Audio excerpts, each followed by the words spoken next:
He trusted his landlord with $50,000. It cost him everything.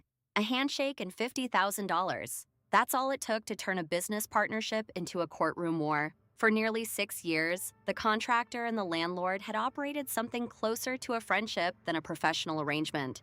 The contractor, a self-employed renovation specialist, had rented commercial workspace from the landlord since the early days of his business. The landlord owned a modest strip of industrial units on the east side of town, and over time, the two men had developed the kind of easy rapport that makes people lower their guard.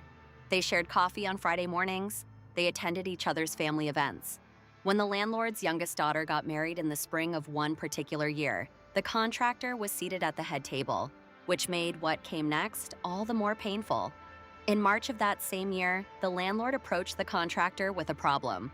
A water main beneath one of his commercial properties had failed catastrophically, flooding 3 units and rendering them uninhabitable. Insurance was disputing the claim.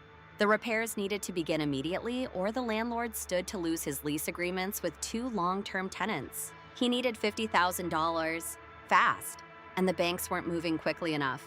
The contractor agreed to lend him the money. By his account, the terms were simple. The full $50,000 would be repaid within 18 months with no interest, because that's what friends do. He transferred the funds in 2 installments, $30,000 on March 14th and $20,000 on April 2nd. Both transfers were documented on his bank statements. 18 months came and went, then another 6 months, then a full year beyond that. The contractor received nothing. No repayment, no written acknowledgement, not even a conversation acknowledging the debt existed. When he finally confronted the landlord directly, the landlord told him, calmly, without apparent guilt, that the money had been a gift. The contractor filed suit for $50,000 in principal plus $4,200 in documented legal costs for a total claim of $54,200. Standing before the court, the contractor laid out his case methodically. He presented the bank transfers. He presented text messages in which the landlord referenced paying him back and settling up before summer. He had a witness, a mutual friend, who recalled a conversation at a birthday gathering where the landlord had openly discussed repaying the contractor as soon as the insurance came through. To the contractor, the evidence was overwhelming. He had trusted a friend.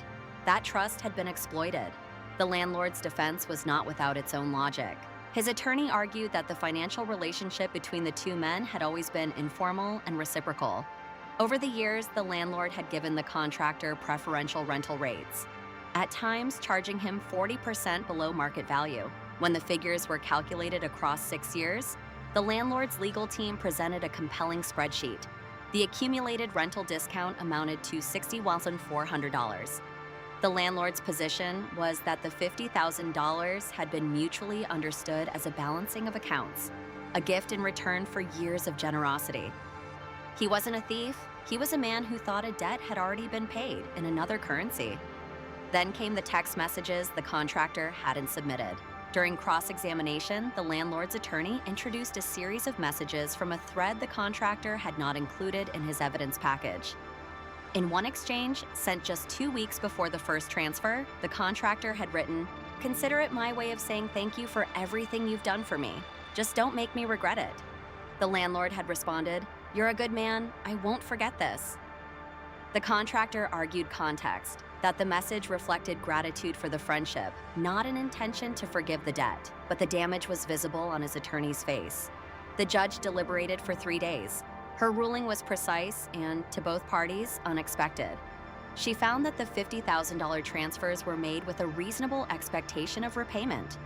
The subsequent text messages referencing settling up supported that. She awarded the contractor $32,000, reflecting the loan amount minus a partial offset for the documented rental discounts, which she deemed relevant but not fully exculpatory. The landlord was ordered to pay the reduced sum within 90 days. Legal costs were split evenly. Neither man left the courtroom satisfied. The contractor had proven his case and lost nearly a third of what he was owed. The landlord had successfully argued his generosity and still walked away with a judgment against him.